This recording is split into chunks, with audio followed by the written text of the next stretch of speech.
ఆంధ్రప్రదేశ్లో bumper victory సాధించిన చంద్రబాబు నాయుడు ఇక తెలంగాణ పాలిటిక్స్ పై ఫోకస్ పెట్టారు.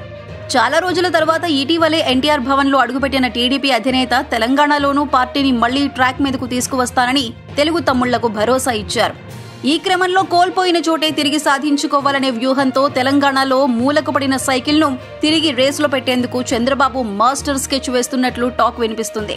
పార్టీకి పూర్వ వైభవం తీసుకువచ్చేందుకు పసుపు శ్రేణులను ఒక్క తాటిపైకి తీసుకువచ్చి పరుగులు పెట్టించే బాధ్యతను తన కోడలికి అప్పగించబోతున్నారని, బ్రాహ్మణిని టీడీపీ వర్కింగ్ ప్రెసిడెంట్ గా నియమించే ఆలోచనలో ఉన్నారని పొలిటికల్ కారిడార్ లో చర్చ జరుగుతుంది. ఇందుకు నారా లోకేష్, బాలకృష్ణ సైతం సుముఖత వ్యక్తం చేశారని, ఇదే విషయంలో ప్రస్తుతం తెలంగాణ తెలుగుదేశం నేతలు బ్రాహ్మణితో చర్చలు జరుపుతున్నట్లు ప్రచారం సాగుతోంది. గత ఏడాది చంద్రబాబును వైసీపీ ప్రభుత్వం అరెస్ట్ చేసిన సమయంలో లోకేష్ ను సైతం అరెస్ట్ చేస్తారనే ప్రచారం జరిగింది.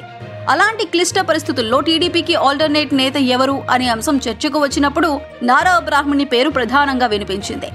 ఆ సమయంలో లోకేష్ ఢిల్లీలో ఉంటూ వ్యవహారాలు చక్కబెడుతుంటే, బ్రాహ్మణి మాత్రం ఏపీలో ఉంటూ ఓవైపు అత్త భువనేశ్వర్కి ధైర్యం చెబుతూనే మరోవైపు ప్రభుత్వంపై నిరసన కార్యక్రమాల్లో పార్టీ శ్రేణులు కదం తొక్కేలా చేయడంలో సక్సెస్ అయ్యారనే టాక్ ఉంది.